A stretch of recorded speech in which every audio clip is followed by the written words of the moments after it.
अगली खबर है मऊ से, जहां जनपद मऊ के सहायक श्रमायुक्त अधिकारी ने मीडिया से कही बड़ी बात। जहां खबर है यूपी के मऊ से, जहां आज 12 अक्टूबर को जिला मऊ के श्रमायुक्त अधिकारी प्रभा सिंह ने कहा कि जनपद में जितने कारखाने एवं पावर लूम चला रहे हैं सबका पंजीकरण कराना जरूरी है, क्योंकि शासन के आदेशानुसार कारखाने में जो भी श्रमिक काम कर रहे हैं सबका पेमेंट उनके सीधा खाते में जाएगा तथा जो भी श्रमिक को किसी प्रकार की समस्या होती है तो किसी भी जनप्रतिनिधि के द्वारा श्रम विभाग में आकर अपने समस्या का समाधान करा सकते हैं।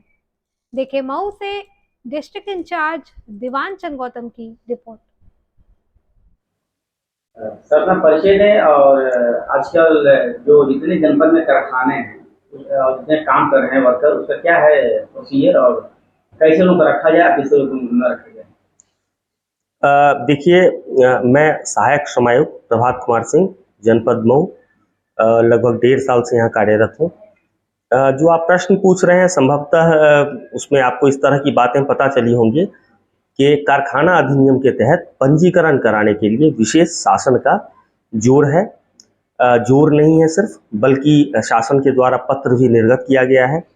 इसकी नियमित रूप से चीफ सेक्रेटरी साहब के द्वारा समीक्षा भी की जाती है और जिला प्रशासन, जिलाधिकारी महोदय द्वारा भी निर्देशित किया जाता है। इसमें प्राइमा फेसी प्रथम दृष्टया ये जो सहायक निदेशक कारखाना होते हैं उनके अंतर्गत आता है, ये जो श्रम विभाग का ही एक पार्ट है। लेकिन चूंकि जनपद मऊ में कोई सहायक निदेशक कारखाना नहीं है, वो वाराणसी बैठते हैं, तो इसमें हमें भी अपनी जिम्मेदारी का निर्वहन करना होता है जिला प्रशासन और शासन के निर्देशों के क्रम में।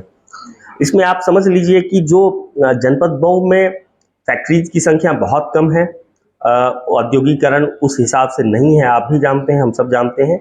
लेकिन यहाँ जैसे लूम्स हैं, पावर लूम्स हैं, तो पावर लूम्स पे 5 व्यक्ति या उससे अधिक काम कर रहा हो तो उस पर फैक्ट्री एक्ट के प्राविधान लागू हो जाते हैं, उन्हें कराना चाहिए।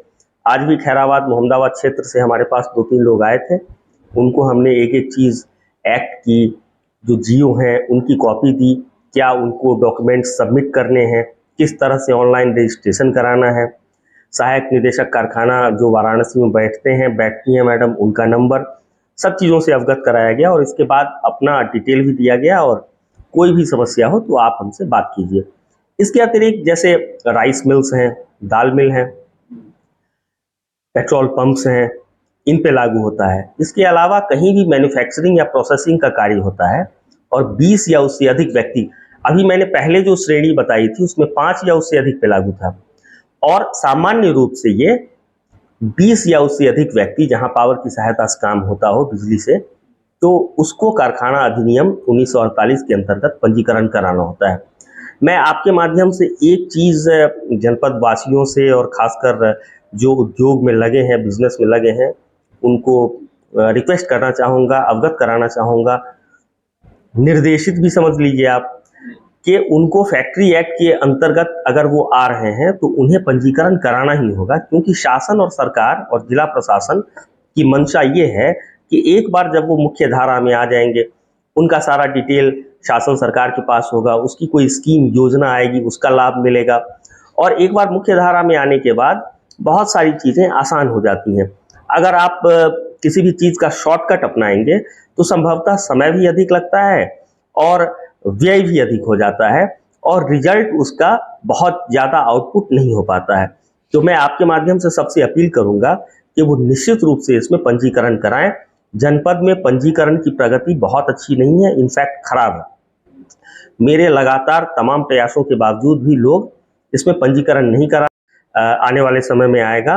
और सहायक निदेशक कारखाना जो वाराणसी में है, मैडम उनसे बात हुई थी हमारी, तो उनके द्वारा भी नोटिसेस निर्गत किए जा रहे हैं, चूँकि वो इसमें निरीक्षक घोषित हैं एक्ट की व्यवस्था के अनुसार, तो नोटिस वही भेज सकती हैं। तो इसमें नोटिस से ज़्यादा मेरा बल इस पे है कि अगर हमारे जो उद्यमी बंधु हैं, जो बिजनेस चलाते हैं, लूम चलाते हैं, पेट्रोल पंप चलाते हैं, तो वो अपना पंजीकरण करा लें ताकि ऐसी कोई एडवर्स स्थिति ना आने पाए। संविधान की तरफ से जो जितने श्रमिक हैं उनके लिए क्या है योजना है?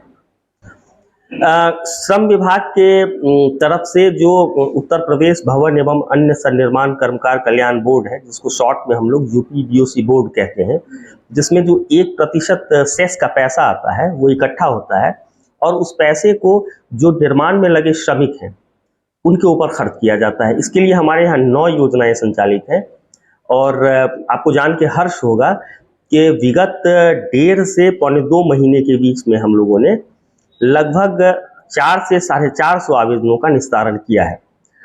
लेकिन अब उसमें छोटी छोटी समस्याएं रहती हैं, जैसे कि अभी हमने 119 फाइलों का निस्तारण किया था पुत्री विवाह के, जो बेटी की शादी होती है, कन्या विवाह अनुदान योजना।